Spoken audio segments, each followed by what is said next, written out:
Well, good morning. Time to get started. We're going to be looking at Romans chapter 4 this morning. Romans 4, verses 1 through 15. We'll see how far we get after that, if we do get farther than that. So, the theme that we're looking at here is the justification by faith. And we know Paul is going to establish that. He's going to really dive into this idea by looking at the situation with Abraham over in Genesis chapter 15. You may remember there in chapter 3, verse 21, where he writes, "But now apart from the law, the righteousness of God has been manifested, being witnessed by the law and the prophets." And so the story of Abraham is one of the ways where this testimony is brought out, this witnessing about what God's doing here. So Paul's approach to Abraham, we're going to see he's going to have some negative things to say and positive things to say on these things, but all that will make sense as we work through it. And he really puts these things out here for his Jewish audience.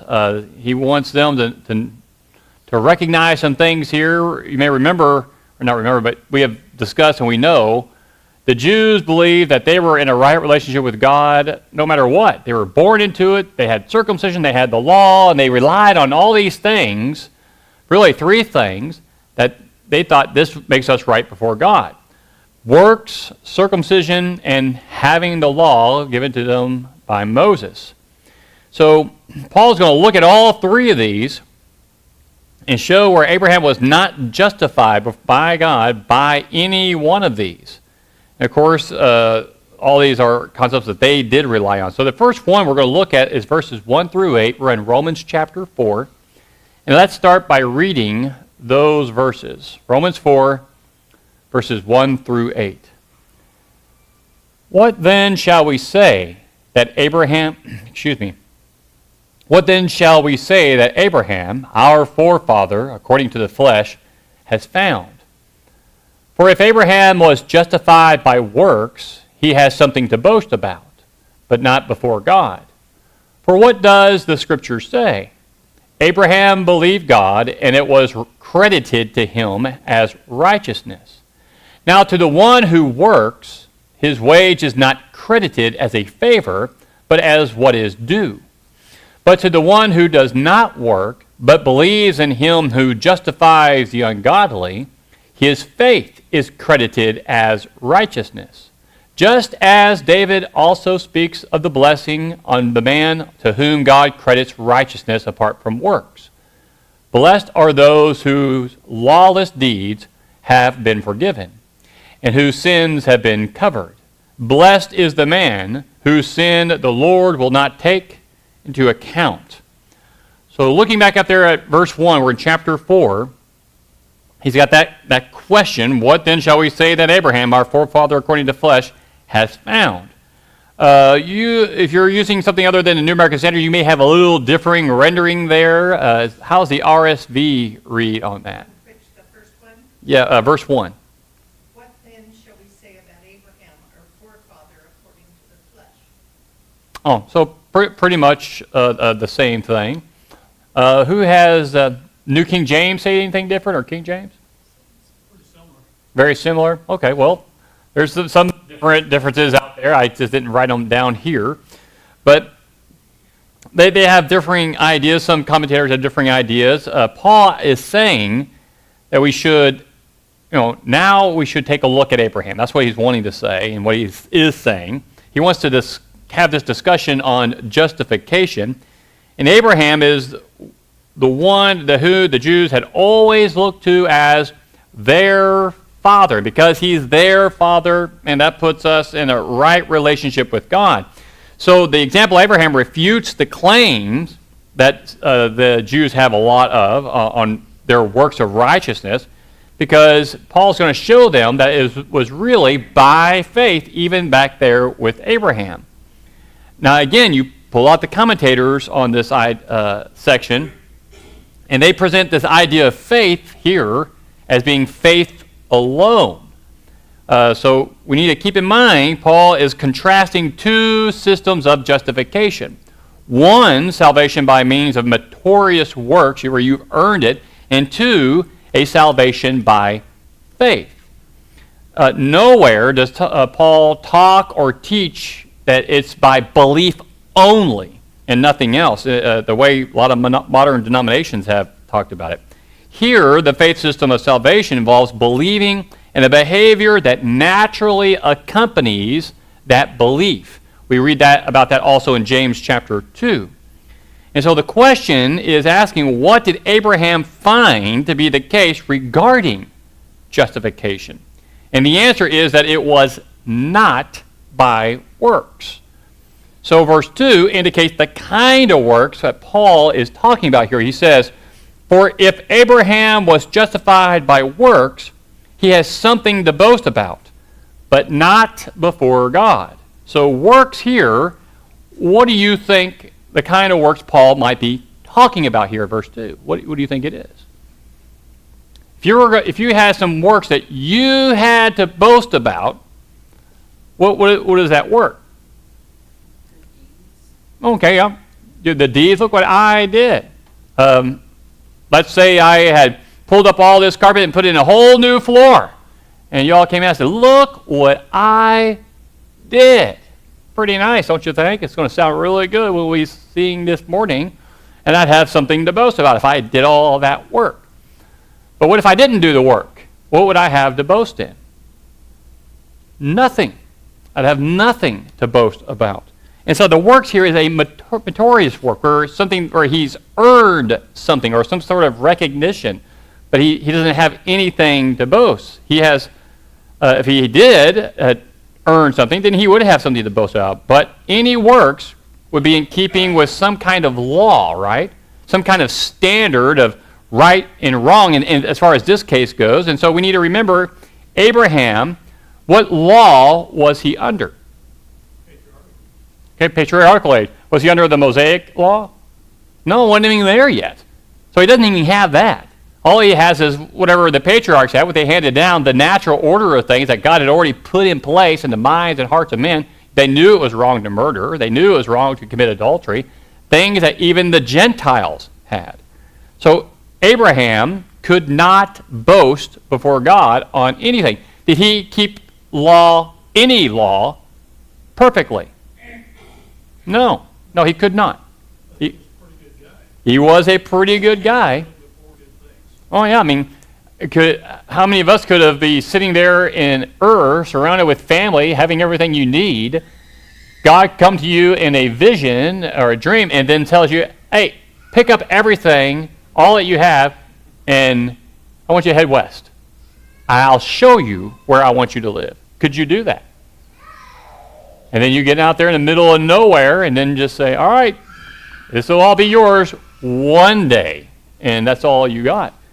Or, "I want you to take your son, your only son, go to a mountain where I will show you, and sacrifice him to me." Could we say, "Yes, sir, Lord"? Could we do that? And I don't know. That'd be tough to do. So Abraham could not boast, though, before God as far as it comes to law. Because how many times do you have to break law to be wrong before law?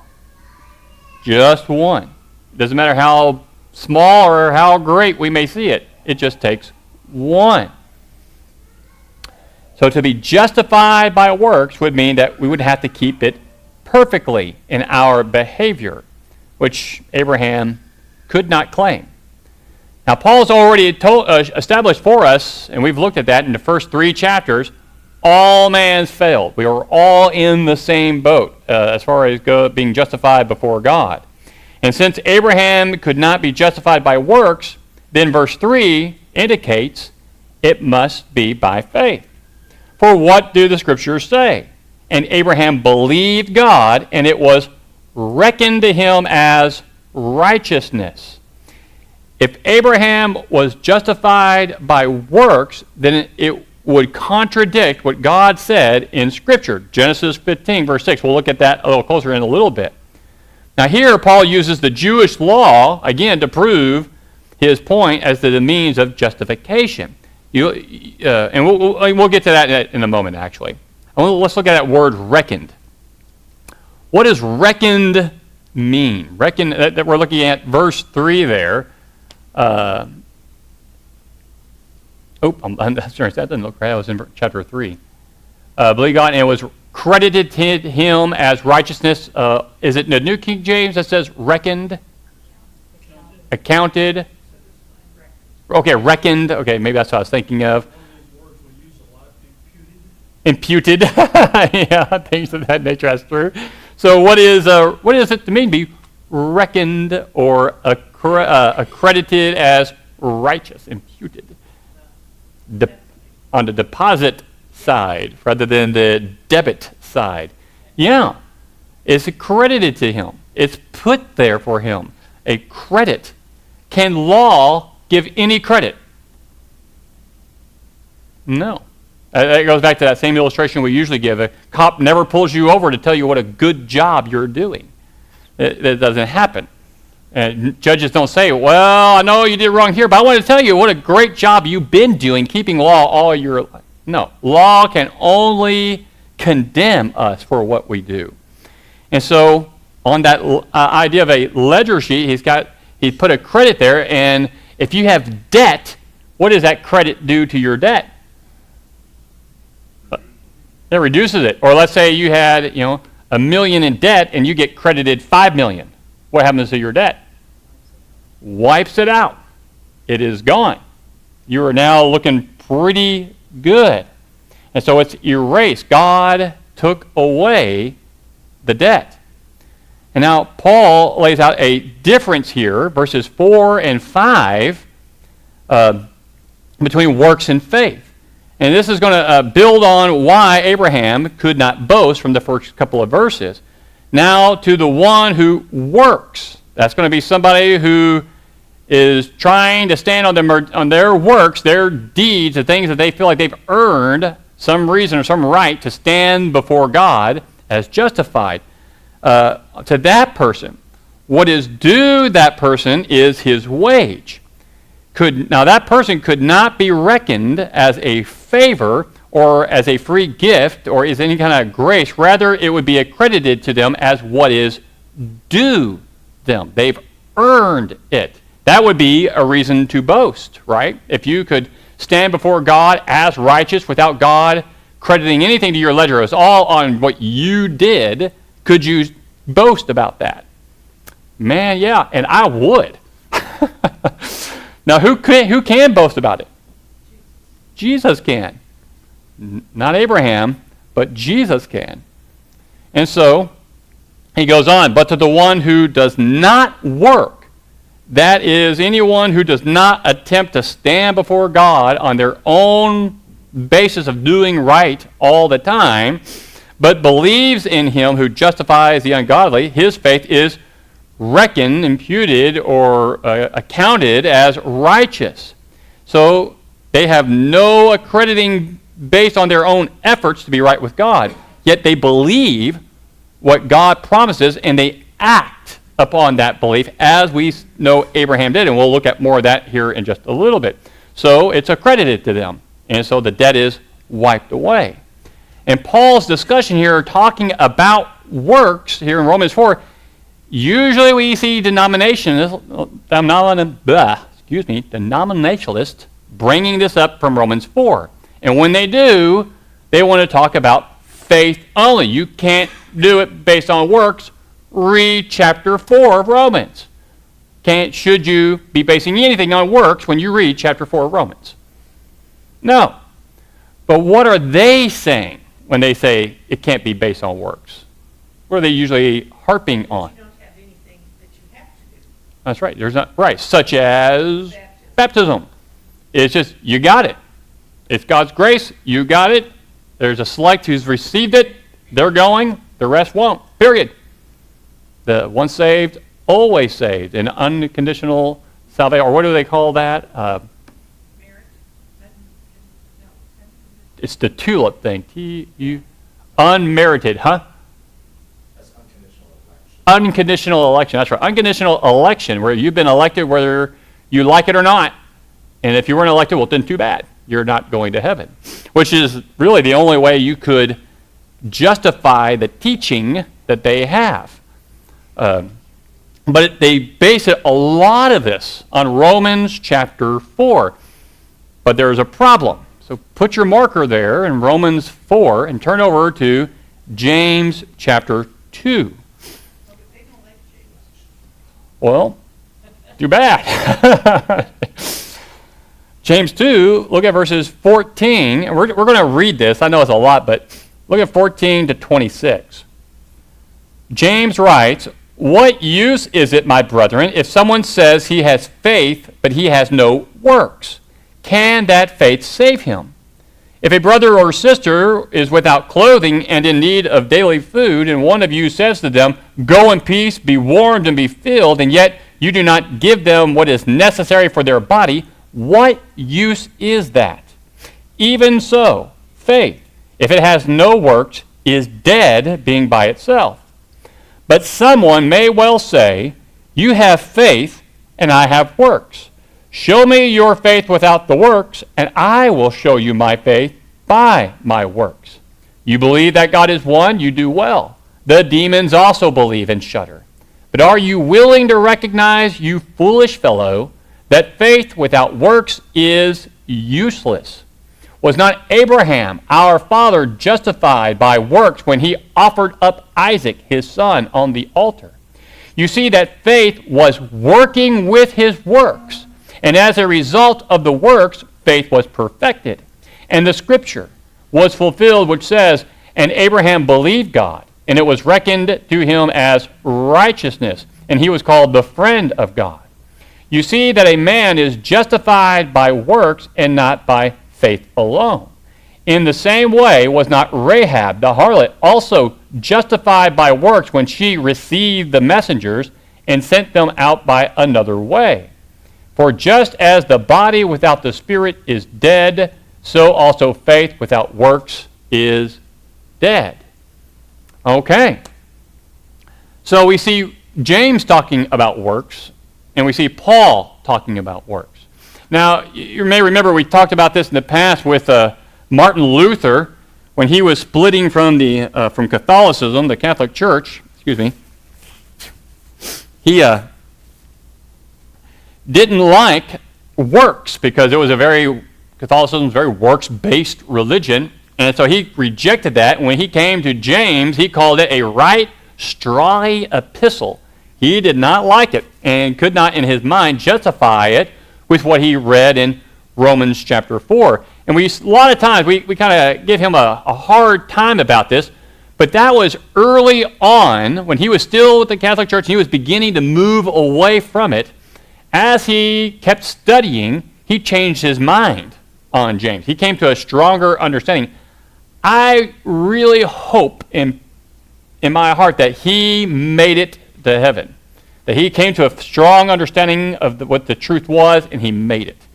With the Lutheran church that we see today, that is not his teaching. He didn't even want that to happen. So a lot of things that they teach, he did not. So I want to hold on to the hope that he made it. It does seem to me, and whenever I read his writings, that he may have made it to heaven. Only God knows. But anyway, I want us to notice some differences from the two. So Romans 4, Paul talks about works. We've already established he's talking about a meritorious works of law by which a person might earn their justification. Now, what kind of works is James talking about in James chapter 2 that we just read? Because he brings up the same situation with Abraham, right? But in his case, he brings up offering Isaac. What if Abraham wakes up and God tells him to do that and he says, no. Ah, yes. Works of obedience. But where did that obedience come from? Why? It's faith. So that's why Abraham was willing to sacrifice his son, Isaac. He knew that God made a promise to him about his son Isaac, that through that son, he'll become a great nation, and all the families of the earth will be blessed. So he went up there, believing, and I think Alex has brought this out several times looking at that passage, when he tells his servants, okay, you stay here, me and the boy, we're going to go up there and worship the Lord, and we'll come back, in the plural. He was going up there, he knew to sacrifice his son, but he believed he and the boy would come back. Faith. He had faith. Did God tell him that would happen like that? No. He didn't know how it was going to happen, but he believed. He had faith, and he had an obedient faith. So that's the main difference there. Also, you have Romans 4 talking about faith, a believing that believing that leads to obedience, and not just belief alone. Same thing in James 2. It's a believing that leads to obedience and not belief alone. You have justification in Romans 4. That is, reckoned righteousness by obedient faith without works of law. Here, in James 2, reckoned as righteousness by a faith that leads to works of obedience because of faith. And that's the difference. They're talking about two different works. James is talking about works of faith, and Paul is talking about works that earn you the right to boast before God, if that is even possible, which it is not. And that's what he's dealing with, because that's what the Jews are doing. They are boasting in law or works and circumcision and having the law, which they cannot. So now, here in verses 6 through 8, he's going to talk about David as another witness. Remember, you got the law and the prophets are as witness. So now he's going to look at David. And David also confirms that salvation is not by works there when he quotes him out of the Psalms. And so you got Abraham and David both being used here. So Guy Orzin in his notes says Paul is shooting with both barrels on the shotgun here with this one. In verse 6, we got the word blessing. It has to do with receiving a great benefit, especially in a spiritual manner. But it is to be endowed with a divine favor in this case. So David uses the term twice here in blessed are those in verse 7, and blessed is the man there in verse 8. And Paul's argument is to point out that David said what Paul is now saying, God credits them, he reckons righteousness apart from works. And it also becomes a witness. That's going back to chapter 3, verse 21. That justification by faith was always God's means of saving mankind. It's always been that way in the Old Testament and here in the New. And when we look at verse 7, it shows that a man with lawless deeds may have them forgiven, and a man with sins may have them covered. And the third concept is also in verse 8. Blessed is the man whose sin the Lord will not take into account, which got that reckoning idea behind that concept that Paul's already given. And so here, it is not faith being reckoned, but one sinned not being accounted to the man. God. God is the one that justifies the ungodly. And that's what Paul is pointing to. You can't be justified by what you do. Only God can do that. And he's showing that with Abraham. Because who justified Abraham? Was it Abraham's works? That's what he's dealing with here. No. God reckoned it to Abraham. And we're going to show here in just a little bit how God did that. And we'll look at that in just a moment. So good question. So it's not a contradiction. He's building up to something. And he's going to show in Abraham's life when and how that was reckoned. So good question. You're seeing what Paul's building up to. So back here to verse 8, you got a couple of terms here. Lawless deeds, sin. The lawless deeds are works of rebellion, acting in a way that's forbidden. Sins is really more specific, like our sins that we have done, missing the mark of the standard that God has set up for us, for man. And also you have these acquittal terms, like forgiven, that's to send away, covered, so that God can no longer see it. And not taken into account, so that they're not accredited to us as some sort of debt that we owe.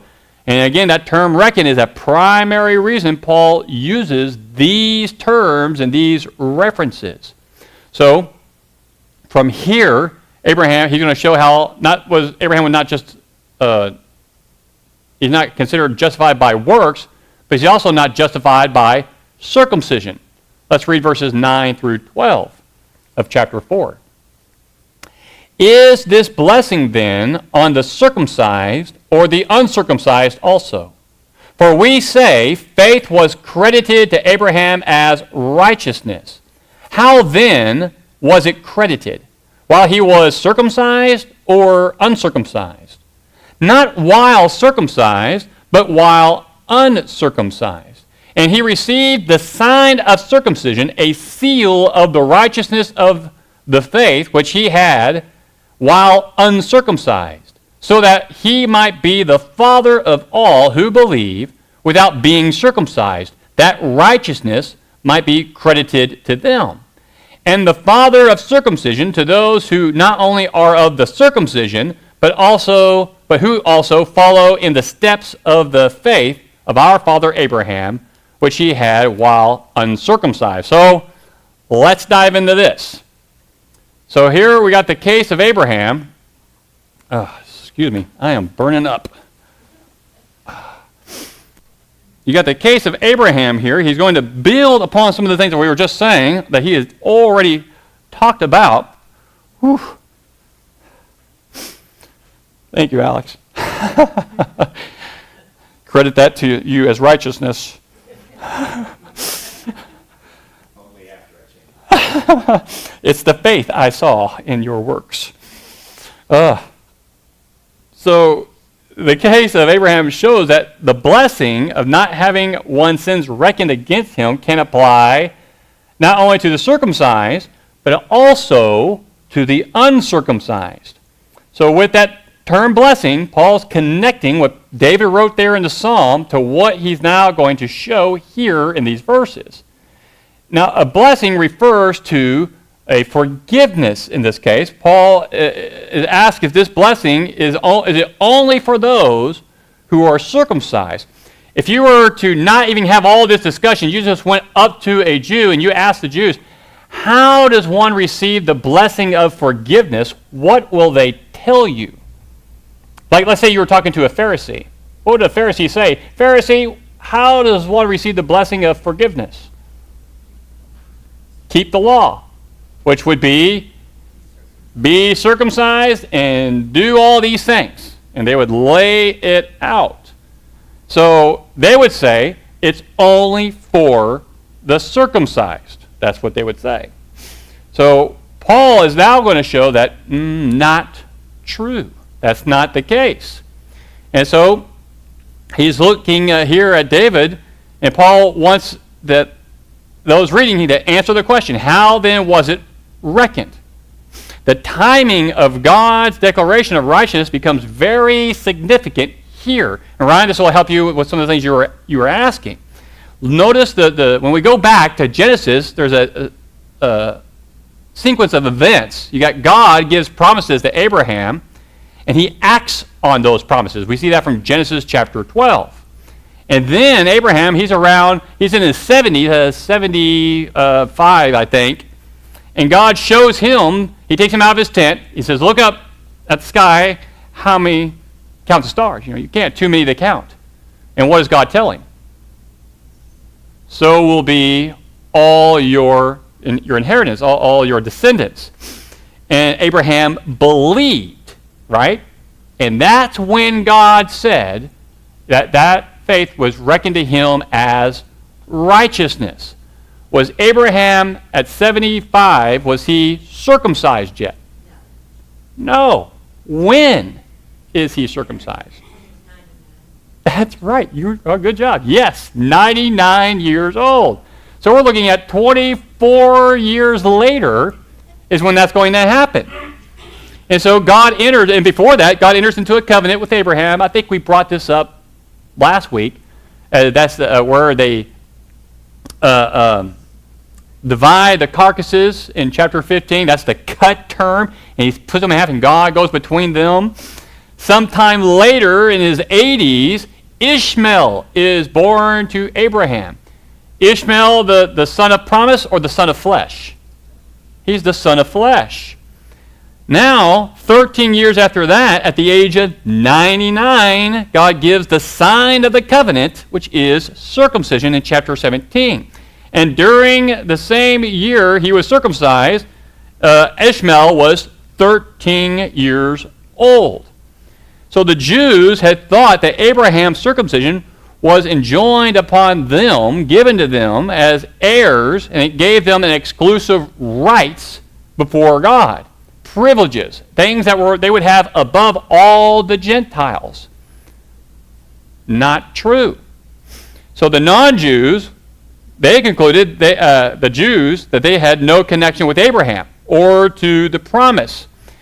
But that's not true, because the sign, circumcision, didn't come for a long while after that. So it was also, Paul brings out, a seal of the righteousness of faith, where seal means to confirm as genuine. Circumcision then is a sign to Abraham that confirmed that he truly was declared righteous by means of faith. Now, why did God choose circumcision as the means to this end? Why? What do you think? Circumcision's what I'm thinking. Yeah. So women can't get circumcised, only men. So if the Jews are right, you women are out of luck. But they believed they received their justification in childbirth.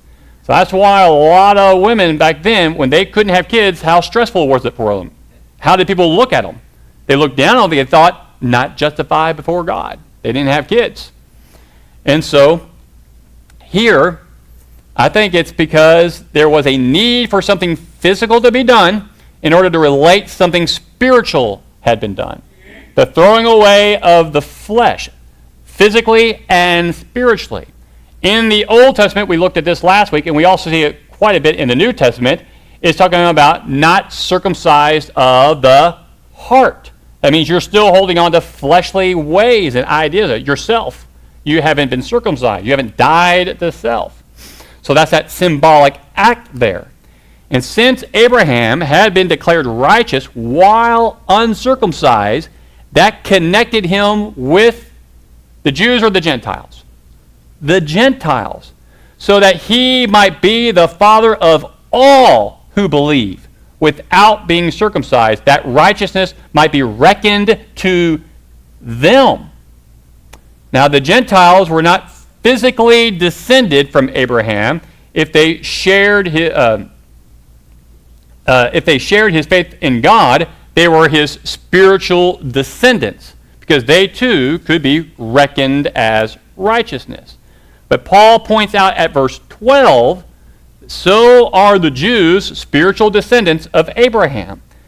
The important connection to Abraham was not their, again, physical circumcision, but their faith. There he says in verse 12, but who also follow in the steps of the faith of our father Abraham. Okay, follow means to walk. You're following, Abraham's moving in a particular direction, and if you're going to follow him, you got to go along with where he's going. Put your feet where you see his feet went in the sand. You can't decide, you know what, I'm going to go this way. I want to go a little over this way. I want to go around that bend instead. No, they're following after what Abraham did.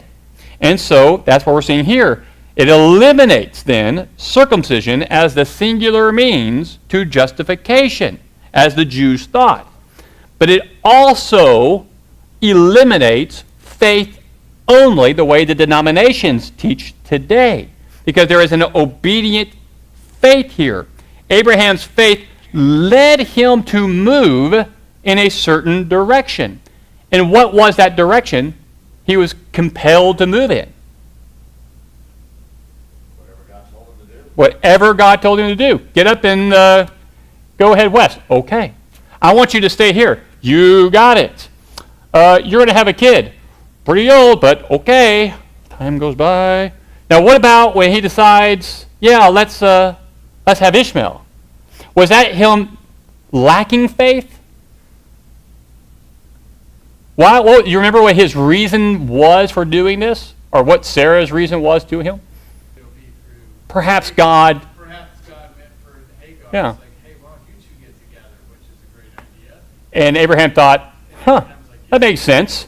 So was it a lack of faith? No, it was just misguided. Yeah, it was not a lack of faith, it was misguided. He was just misguided. He didn't lack faith, he still believed, well, maybe this is the way God intended it.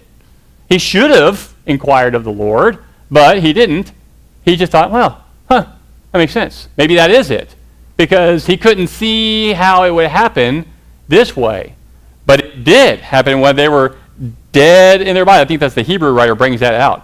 His body was dead. She was dead in the womb. There's no way. But they had the kid. And because of that, when he started to see, man, God can do anything. When God told him, sacrifice your son, what did he say? You got it. He had faith. He believed God. And so he walked a certain direction, and it started before he received circumcision. And the Gentiles can follow that same way, that same faith. It has always been by faith. Now look at verses 13 through 15. For the promise to Abraham or to his descendants that he would be heir of the world was not through the law, but through the righteousness of faith. For if those who are of the law are heirs, faith is made void, and the promise is nullified. For the law brings about wrath, but where there is no law, there also is no violation. For this reason it is by faith, in order that it may be in accordance with grace, so that the promise will be... Oh, I'm reading too far, am I? Yeah. We just want to go to 15. That 16 goes into the more positive aspects. So there, in 13, 14, and 15, Paul, again, he shows justification could not be based on law. Number one, if so, then justification cannot be based on faith, because it's based on law, obviously. Two, law would require perfect obedience. Impossible. We can't do that.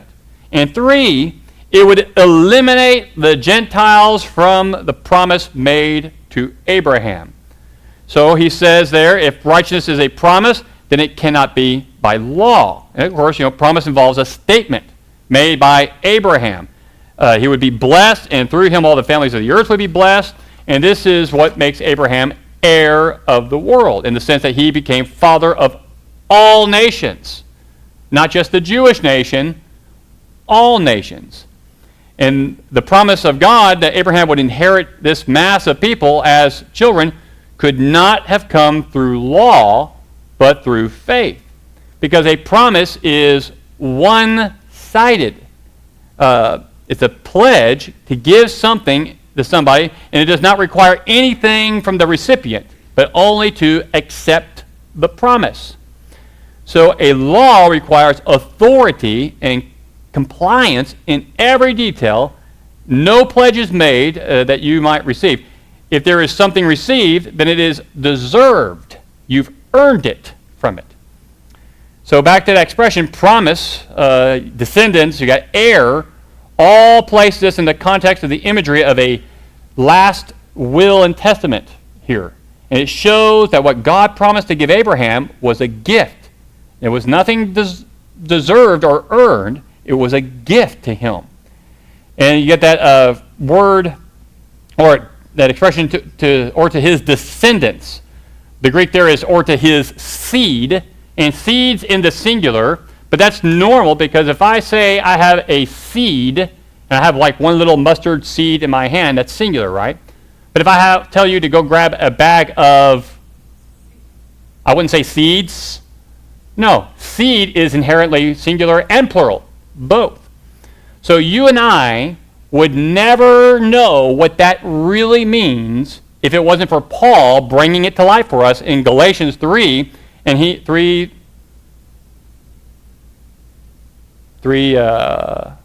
somewhere, 15, somewhere around there, where he says that seed is what? It's Christ. He brings that to life for us. We could never make that declaration. We could say, maybe, but only someone like Jesus himself or one of the apostles could tell us for certain what that means. And he told us it's Christ. He's the seed. Abraham and his seed, which was Jesus. So the complete fulfillment of the promise did not occur until Christ came. It was in bringing the Gentiles into the family of God through faith in Christ that Abraham became the spiritual father of all nations. All nations. Didn't happen because of the law. That can be proved easily. Because they can go back, the Jews can go back to the book of Genesis in chapter 15 and see that, yeah, that promise was made. He'd be the father of all nations. So how does that come about in the law? Because you say you got to become a Jew. So no, that's for the Jews. So how do the Gentiles get in there? Well, it's in Christ. This is where that comes to fruition.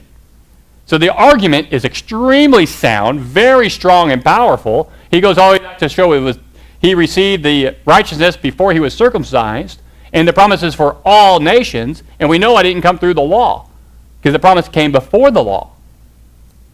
And then verse 14, Paul is suggesting you cannot have the inheritance of being made righteous by both law and faith.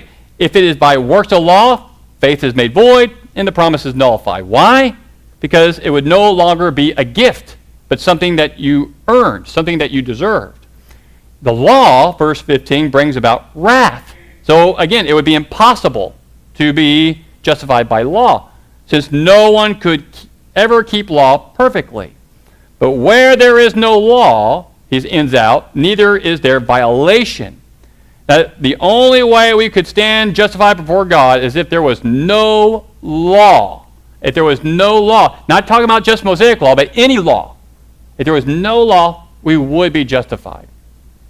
What happens in a society when you remove laws?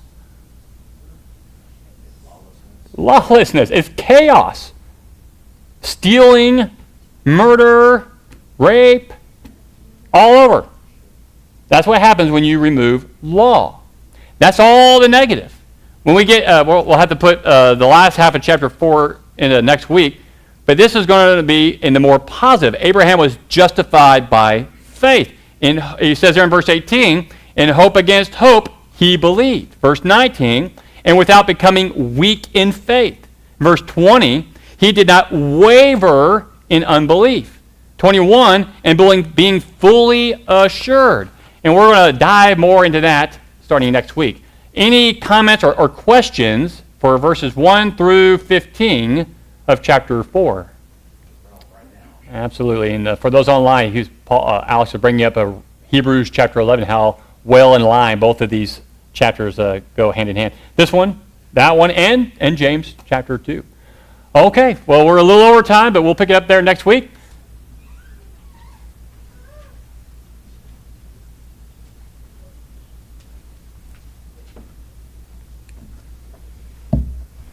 Today's scripture reading is from James 1:12. Blessed is the man who endures trial. For those he has stood the test, he will receive the crown of life, which God has promised to those who love him.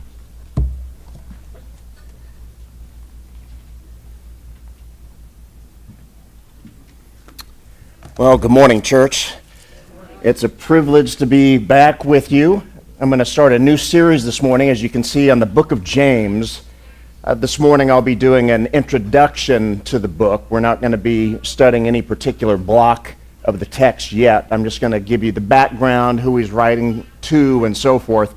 And I think you'll find this introduction very interesting. It's got a lot of history, and there's a lot of context to this book that I think a lot of us really don't realize. So I hope that you find it encouraging, helpful in your study. I think that once we go through this introduction, as you read through James in the future, you have a whole different perspective on what you're reading. So I hope that we get there. By the way, before we get going in earnest, I wanted to mention that we had the work weekend at Copper Basin Bible Camp Friday night and Saturday. And I wasn't there yesterday because I was preparing for this lesson, but I was there Friday afternoon and evening, and there was just a few of us. But apparently on Saturday there was 52 people up there, which is fantastic because there's been a lot of work weekends in the last 5, 6, 7 years where there's been 3 or 4 of us the whole weekend, and there's just so much to do up there that's not enough people. And so to have 52 people up there was fantastic. That was a blessing for the camp. And hopefully that we get some momentum going, get more people reinvested. You know, we used to do events up there where we had 500 people up there, picnics on Memorial Day weekends and stuff like that. You can't get 10 people to show up there. And I think that's a little bit reflective of the society that we have today, where people are just, they don't prioritize things that are related to the church. And that's unfortunate. But back to James. You know, the book of James, when you first just read through it at a glance, it really almost seems like a collection of all these different disparate thoughts. And, you know, it's hard to identify the theme readily, as so many of the other writings in the New Testament. You begin to read it and you go, okay, here's what he's going to be talking about. It's readily discernible what the theme is. But really, the theme and the backdrop of James is not so easily discernible. It just seems like all these random thoughts and preachings about practical Christianity. So if you were reading through James and you were somebody who maybe struggles with the fear of talking to somebody out there about your faith, James might be for you. That would be a good book for you to read. If you feel like you are becoming lackadaisical in your faith, James probably has some words for you. If you feel like your faith is not demonstrated by the things that you do, the way that you lead your life, the works that you have in your life, James might be a good book for you to read. There might be some valuable lessons in it. But what if there are congregational issues or personality issues within a congregation? James might be a good book for you to go check out. So you might really more accurately put it that James is kind of a practicum in Christianity. It really gives us good advice in several different areas about how a Christian should practically lead their life. And there's some very good advice. You know, oftentimes it's beneficial to, as we're studying through James, to recognize one very important thing about Judaism. Judaism was not only a religion, but it was what? It was really a secular political body as well. When Moses received the law, it gave much instruction about what you should do personally in your religious life. But it also gave this new nation of Israel a lot of direction. So it was not, you could maybe perhaps call it a theocracy.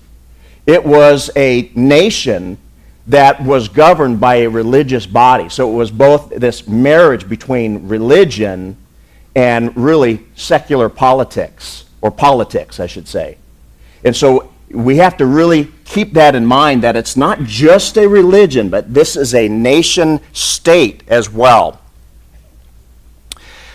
Oftentimes, you know, when we think about the founding of America and our founding documents, such as the Declaration of Independence and the Constitution, we say that the ethics of those was really, from our founding fathers, was grasped from Judeo-Christian ethics. And I would say, we tend to say that when we speak today, but when you go back and read the founding fathers, they never really talked about Judeo ethics. It was all about Christian ethics. So I would say that when you look at the founding of America, our ethics are really based on the Christian ethics.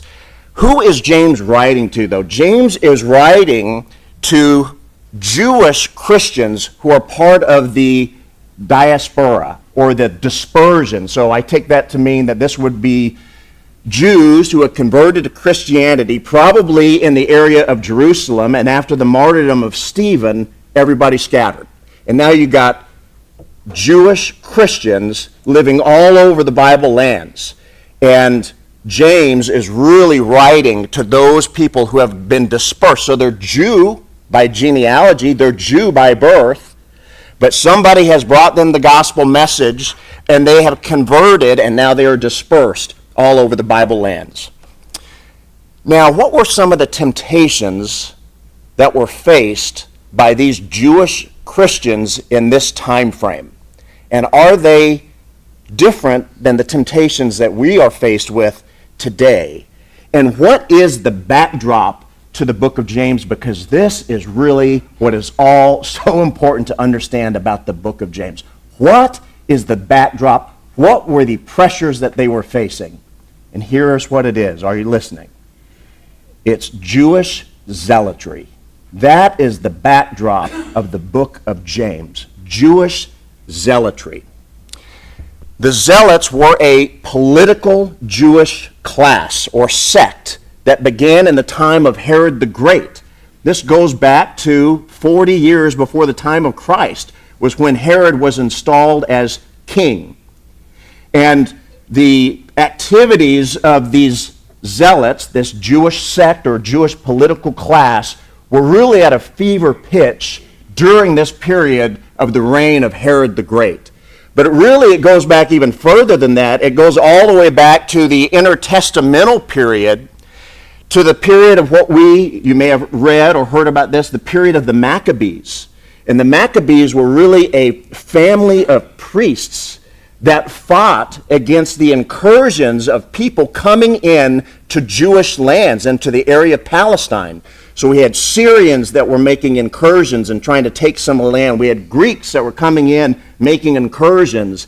And this family of priests, the Maccabees, actually led warriors in battle against these incursions. Those were really the beginnings and the roots of the Zealots. The Zealots were incensed that anybody would infringe upon their God-given territory. Then we have, closer to the time of Christ and in the time of Herod, we have Rome now taking over these Bible lands, the lands of the Jews, and once again we see the rise of zealotry, or this resistance or pushing back against the Romans, who had now really invaded and had really taken over the land. So if you think about the various classes of Jews, just to remind ourselves, we had the Sadducees, who were the ruling class or ruling sect of the Jews. They were the ones that were in charge of the Sanhedrin Council. So they were really the leaders at the time of Christ. Then we had the Pharisees, and Jesus often spoke to the Pharisees in his preachments in the New Testament. Then we had the third class called the Essenes. Remember, the Essenes were where we get the Dead Sea Scrolls from, and they had kind of secreted themselves in their own commune, and they had some different and strange Jewish beliefs that were different from the Pharisees and the Sadducees. So that we have those three sects, but the fourth sect is the Zealots. If you study anything about Jewish history, there are 4 Jewish sects, and zealotry is the fourth one, the Zealots. And the Zealots are very interesting because they were really a political class. They were politically motivated to cleanse the land from outsiders that were invading. And many of them were what we call Sicarii.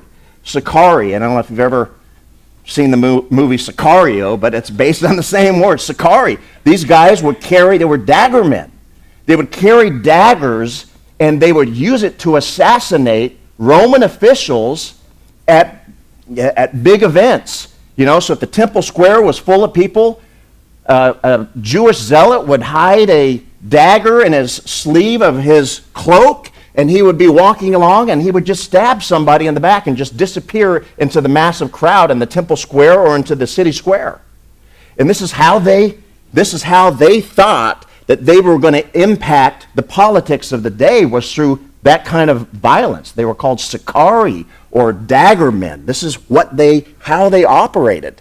And think about this. Who were some of the famous zealots that you have maybe ever heard of? One we should all know, Simon the Zealot. Who was that? Simon the Zealot. He was one of the apostles. Isn't that a little bit hard to fathom, that we've got somebody who may have been living a life of violence and resistance to the political oppression of the time? Maybe he was a daggerman. We don't know. What if he was a Sicarii? Could you imagine that? But Jesus very typically went after these people. Think about Matthew the tax collector, and what an odd individual, and somebody who society didn't think very highly of, yet he wanted him. Jesus wanted Simon the Zealot. He wanted to change the way he thought about things, how he would live his life under the pressure of the Roman oppression. One of the other famous zealots was a man called Ezekias the Zealot, and you may have never heard about him, but he led a band of guerrilla warfighters against the Romans in 45 BC, and he was captured and he was executed by Herod the Great.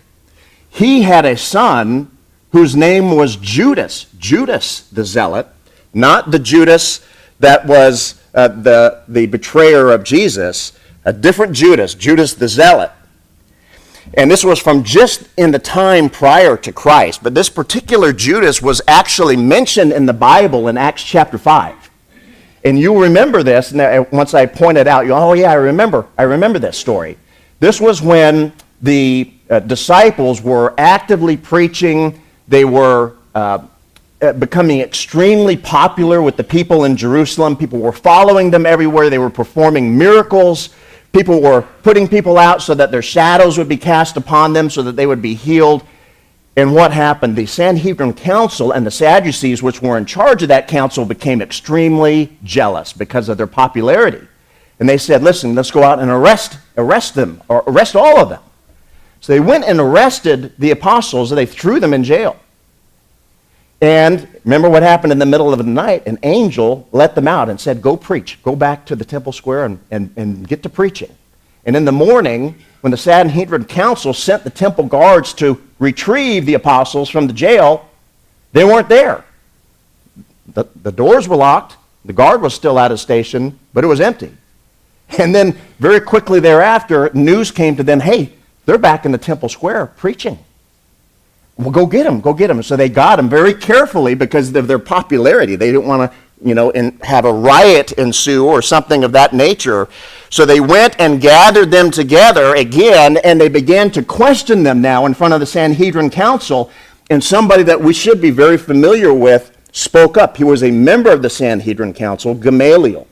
This was the person that Saul, later who became Paul, studied at the feet of. And Gamaliel had something to say as they were questioning the apostles. And here's what he said. And this comes from Acts 5 and verse 36. He said, for some time ago, Theudas rose up, claiming to be somebody. And a group of about 400 men joined up with him. And he was slain. And all who followed him were dispersed and came to nothing. After this, a man called Judas of Galilee rose up in the days of the census and drew away some people after him too, and he perished. And all those who followed him were scattered.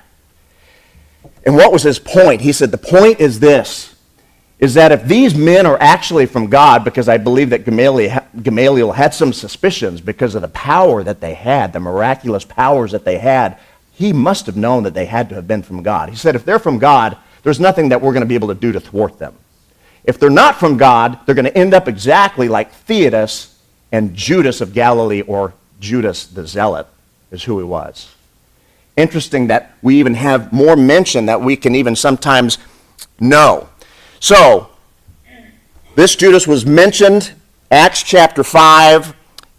Now, the last zealot I wanted to remind you of is somebody called Eleazar the Zealot. Eleazar was prominent in 68 to 70 AD. What happened in 70 AD? That was the destruction of the temple by the Romans in Jerusalem. But while that was happening, Eleazar was holed up here at Masada. Have you ever heard of Masada? This is one of the most interesting places if you ever get a chance to go visit the Bible lands, to go tour, and most of us have never heard it.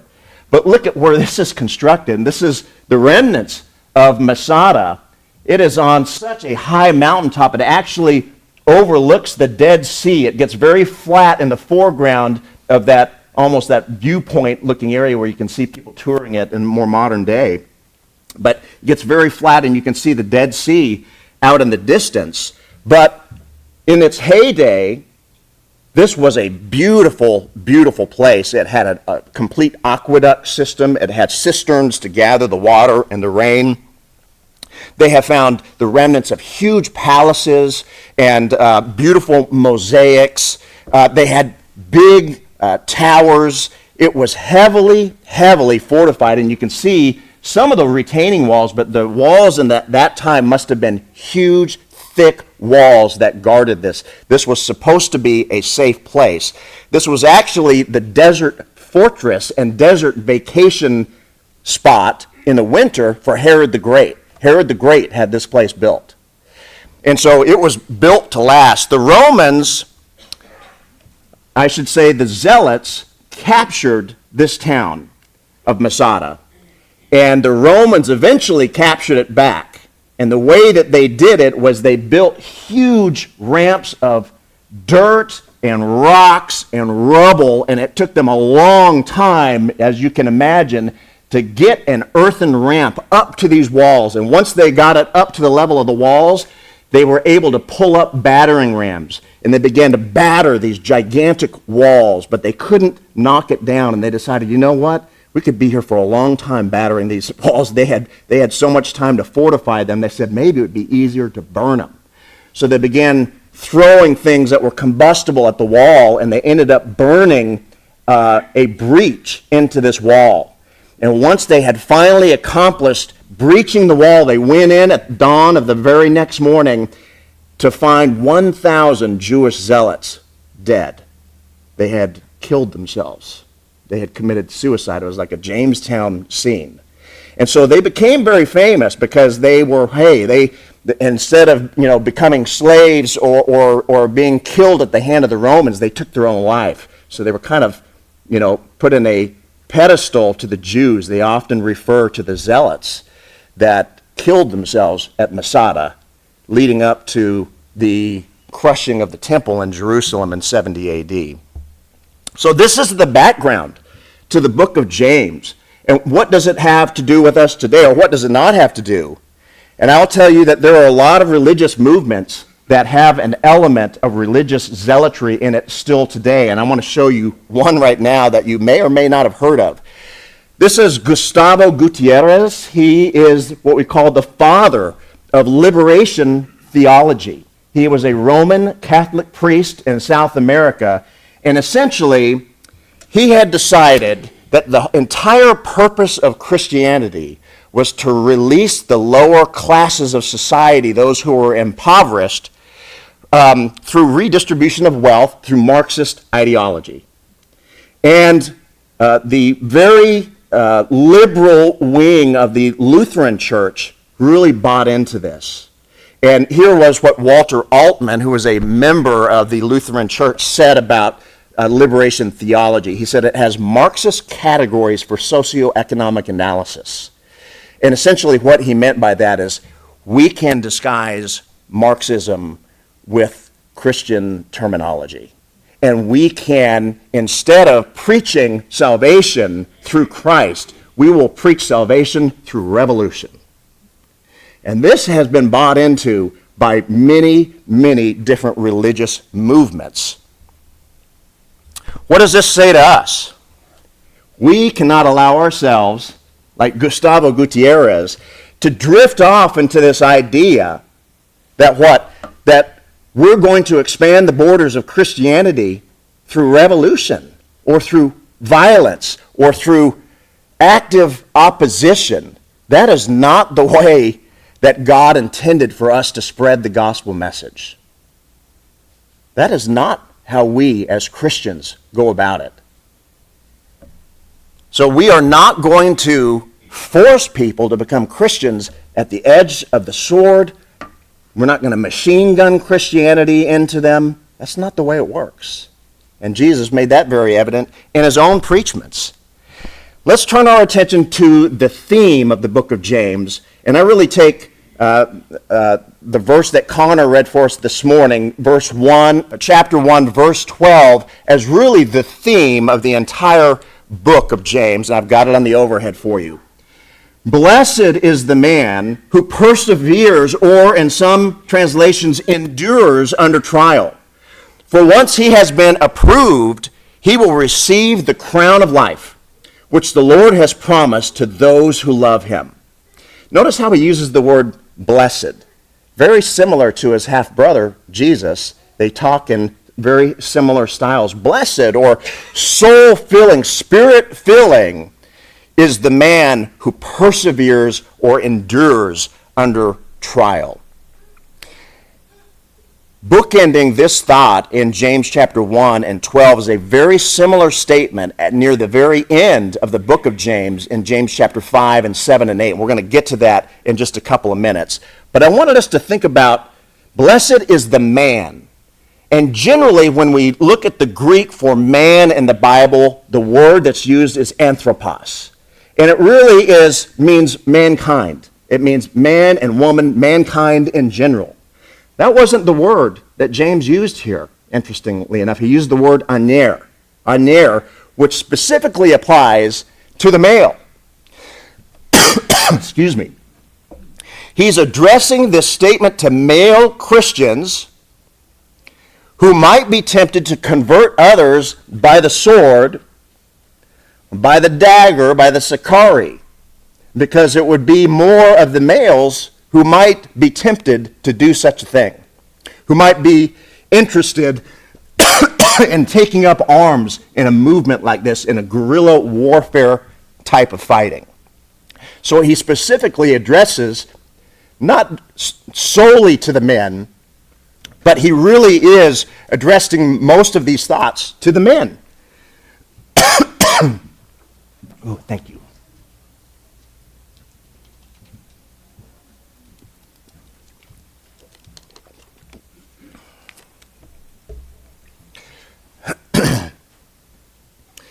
Then I wanted us to think about the word persevere or endure. Blessed is the man who perseveres, or blessed is the man who endures. It does not equal, the Greek word that is used here, does not equal resist. Because resist would mean actively in array against. That the word that's usually used for resist in the Greek would be like an army in battle array, getting ready to fight. That's not the word he uses here. James uses a word that means to bear up or to endure, not to actively war against or fight against. You know, Christians are often faced with very serious temptations and trials. And James tells us we have to emphatically, under trials and misfortunes, to bear up, to endure, to remain faithful for the temptations of the hour that we're faced with. Every generation may have a different temptation or outside pressure that they're dealing with, but it's our God-given command to endure, to bear up, not to resist and actively war against. You know, the book of James was written between 60 and 62 AD. Only 8 to 10 years down the road, these Jews and Jewish Christians, primarily to who he was really writing to, are going to face some very, very difficult times because the Romans are going to wipe the Jews out. That religion would never be the same after 70 AD. They would wipe out all their genealogy records. They would have no way to prove that they were a Jew, and you have to be born a Jew. You have to be able to trace your roots back to the specific tribe that you came from in order to be a legitimate Jew. There would be no more temple worship. The temple was gone. Now they were only worshiping in the synagogue. It changed like night and day overnight. It was wiped out. But leading up to that, the siege of Jerusalem, the things that the people had to go through, and the Jews that were persecuted around the Bible lands were intense.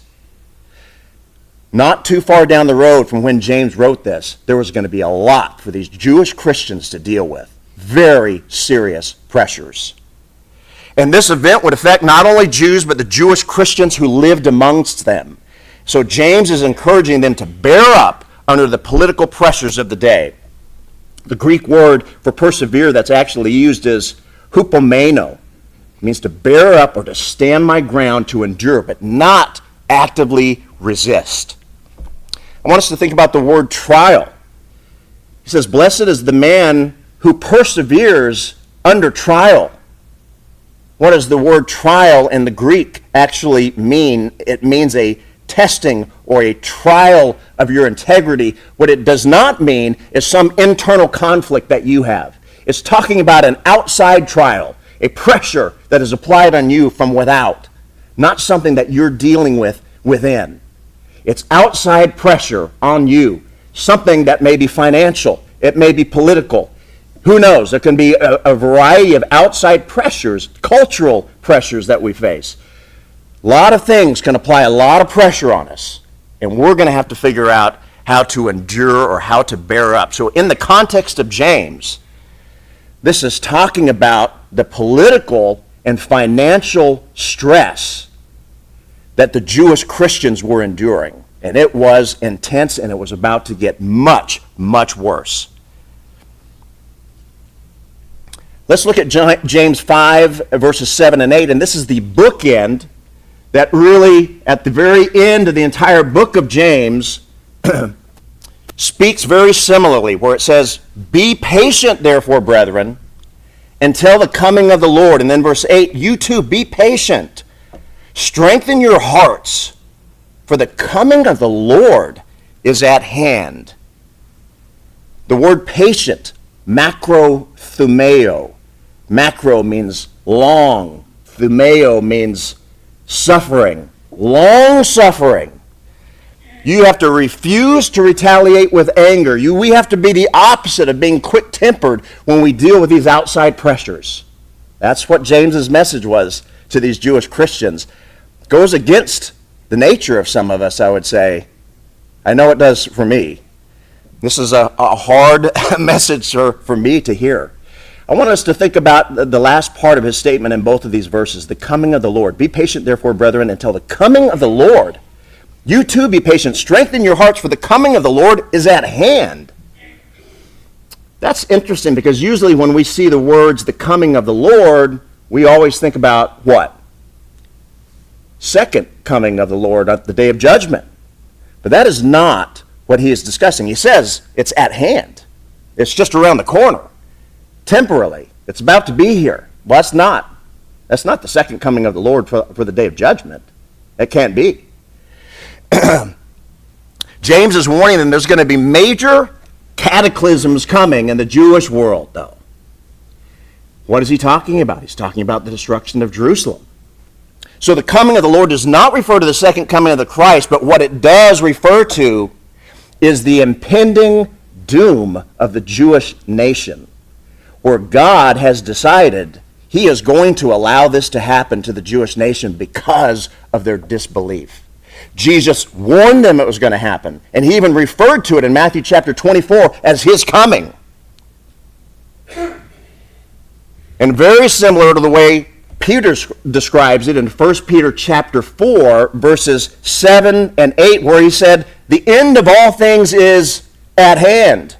Therefore be of sound judgment and sober spirit for the purpose of prayer." What was he talking about in that context? He was talking about the impending destruction of Jerusalem. So it's very easy to make the mistake where we see that, the coming of the Lord, he's talking about the second coming, the day of judgment. No, he's talking about the impending doom of Jerusalem and the Jewish nation and the Jewish religion, which was a cataclysm that would affect the entire world. There are going to be outside pressures on the Christian, regardless of what time frame that we live in. Political pressures, cultural pressures, financial pressures, family pressures. James tells us that God expects us to be long-suffering. He needs us to be able to bear up. God expects us to use our reason and think the issues through with our mind so that we don't end up in zealotry where we are in active opposition and some type of guerrilla warfare against whatever the pressure may happen to be. Let's look at the very first couple of verses in James chapter 1. It says, "James, a bondservant of God and of the Lord Jesus Christ, to the 12 tribes who are dispersed abroad, greetings. Consider it all joy, my brethren, when you encounter various trials." James. Think about James.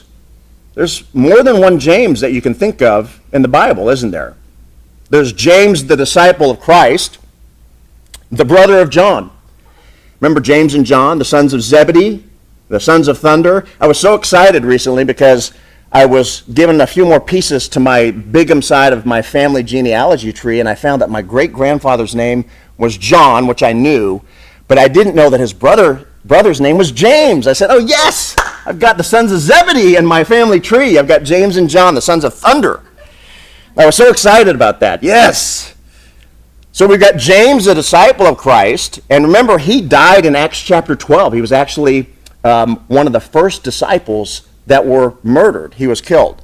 Then we got James, the son of Alphaeus. James, the son of Alphaeus, was one of the apostles, one of the 12. And we don't hardly know anything about James, the son of Alphaeus.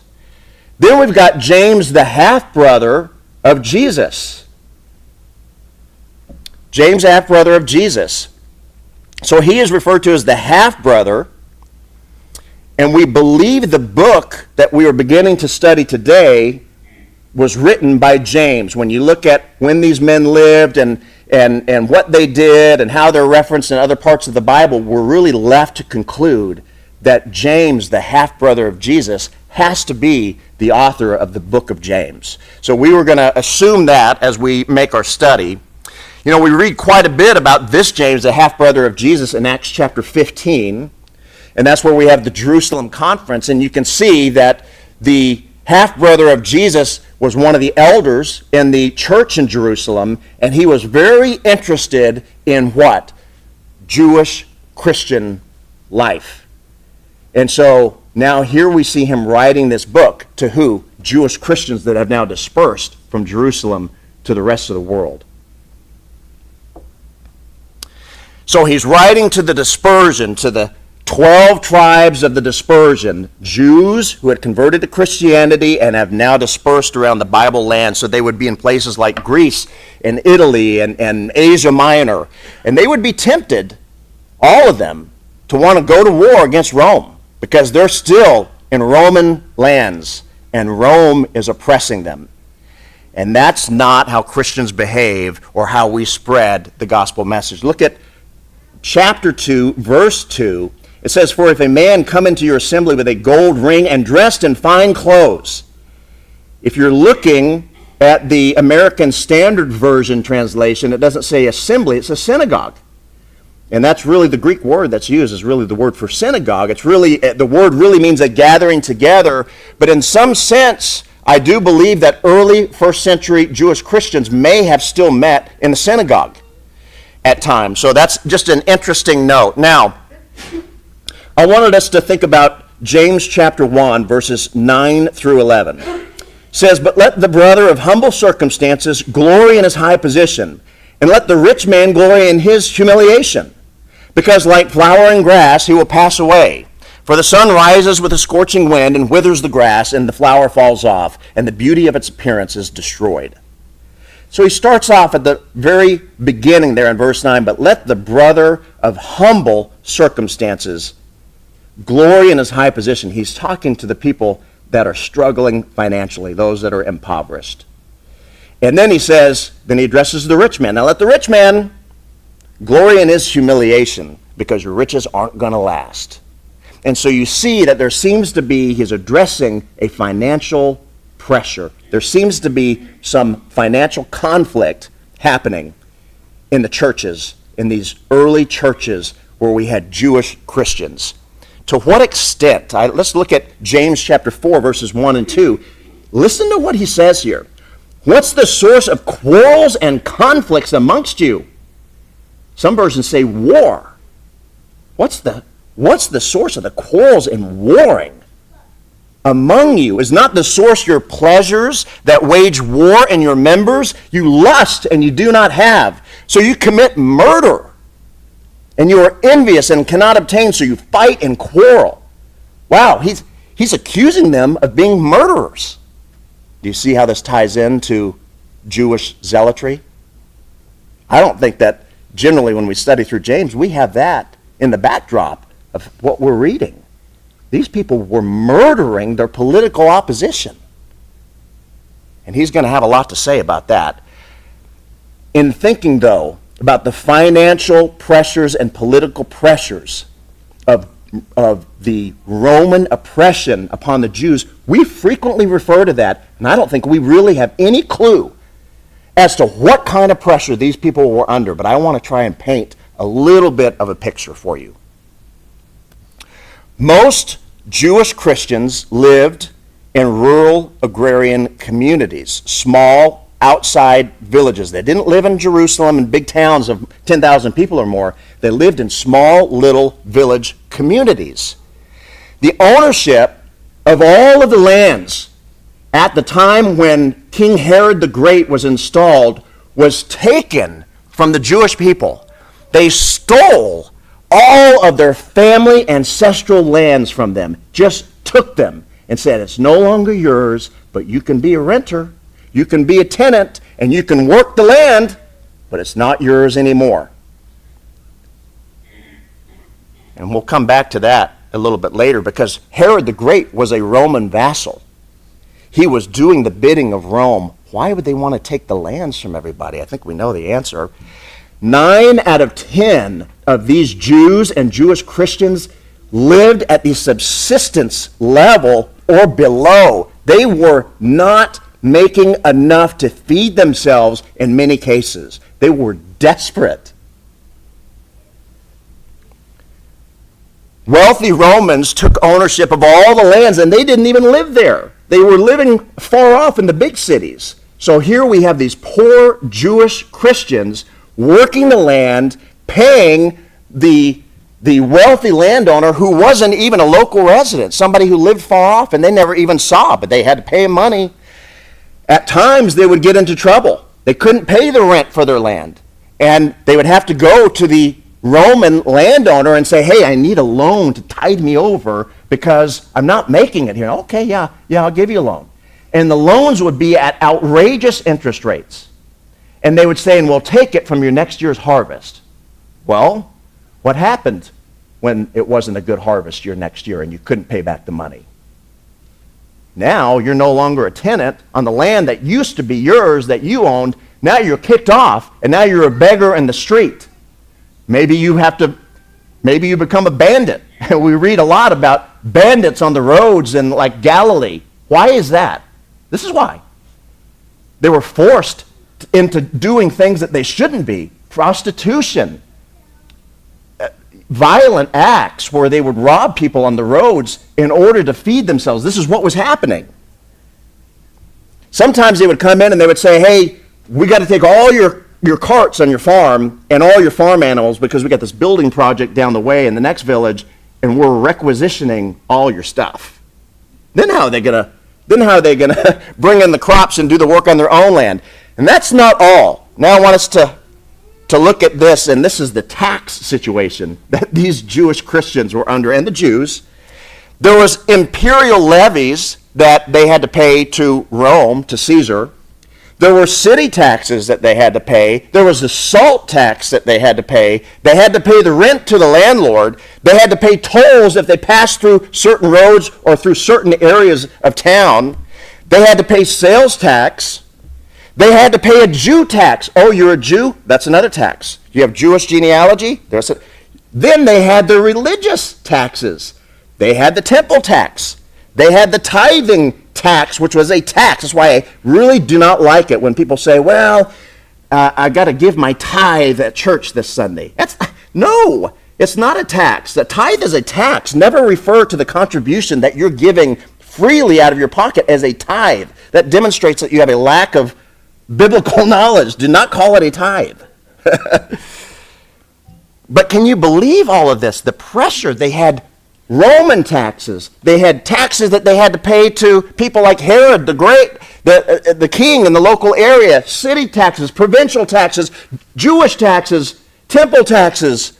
It was incredible, the stress and the pressure. And you can see, good grief, how were they surviving? They weren't. They were barely skating by. This is what the Roman oppression had done with them, had done to them. And now you can see why their mind always wanted to go to this earthly king that was going to rescue them somehow from this. The pressure was immense. And I don't think that we frequently have this picture painted in our mind of exactly how difficult it was. Let's think about the content, and we're almost to the end here.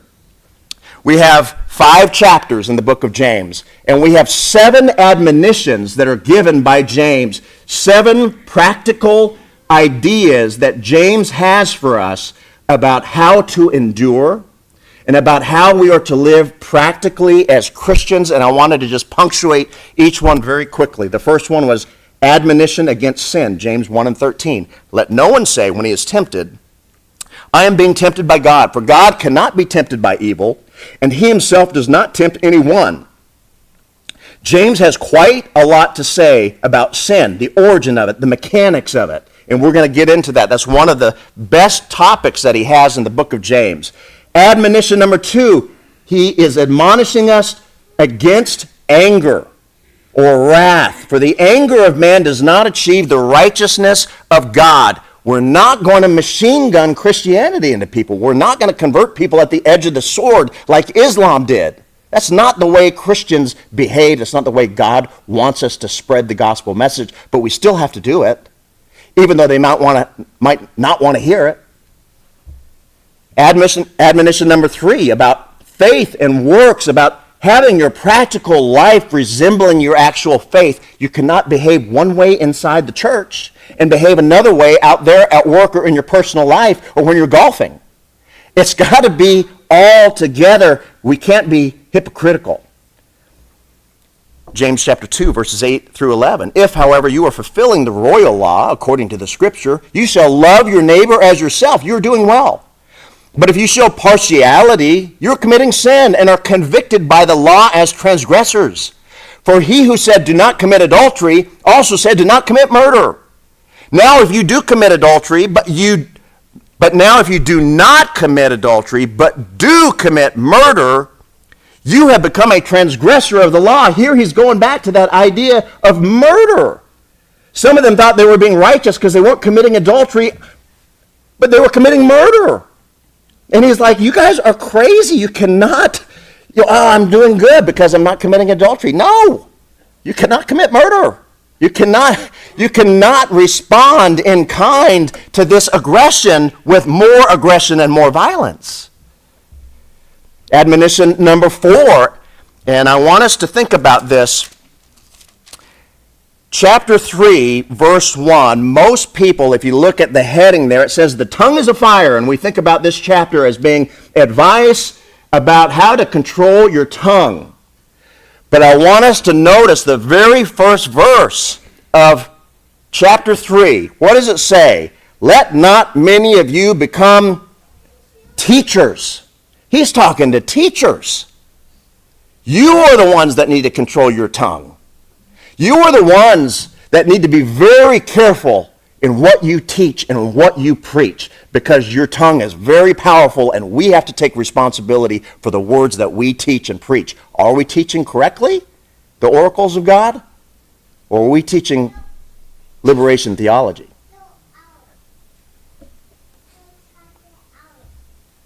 James 3 and verse 1 says, let not many of you become teachers, my brethren, knowing that as such shall incur a stricter judgment. You are even more responsible for your words as a teacher, as a preacher. Admonition number 5. This is an admonition against envy.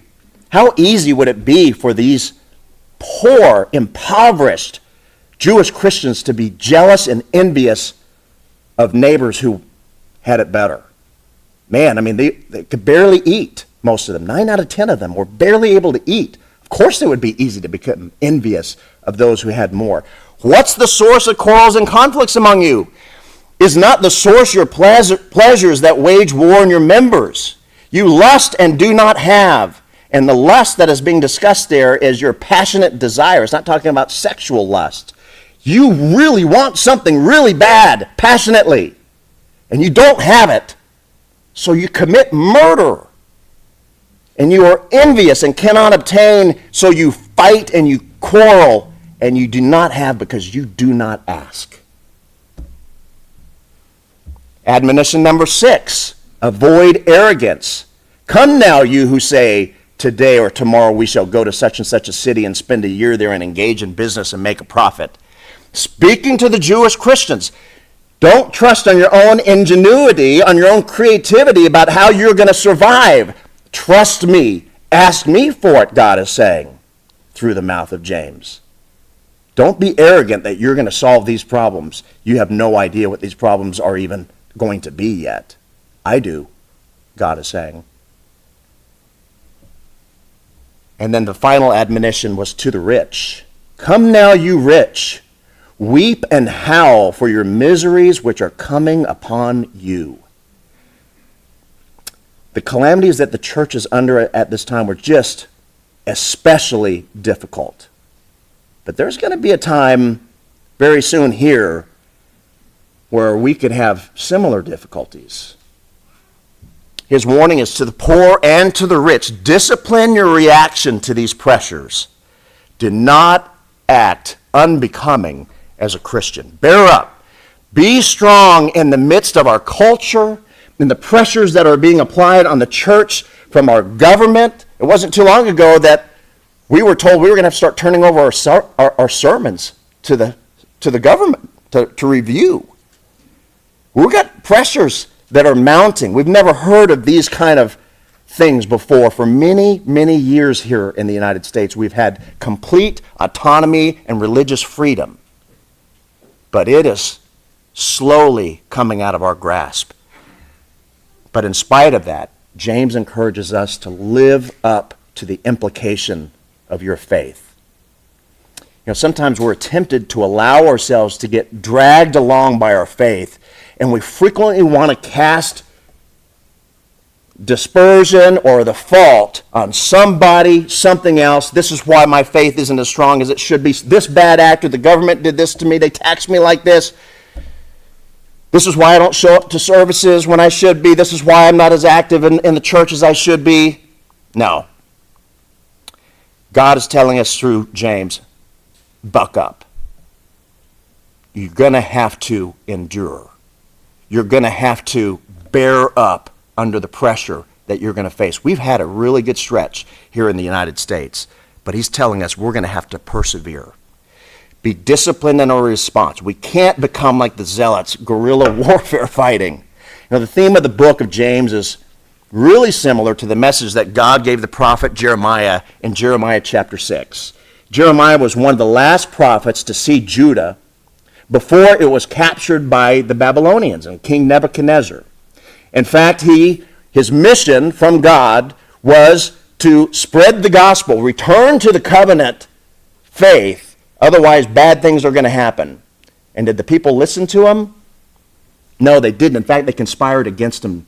They wanted to kill him. And in fact, in Jeremiah chapter 6, he offers a prayer to God. And he basically makes this statement that their lips are close to you, but their heart is far from you. And then in the very next statement, he asks God to murder them on his behalf. Jeremiah, the prophet. Just because they were inspired writers didn't mean they had their faith necessarily all together, did they?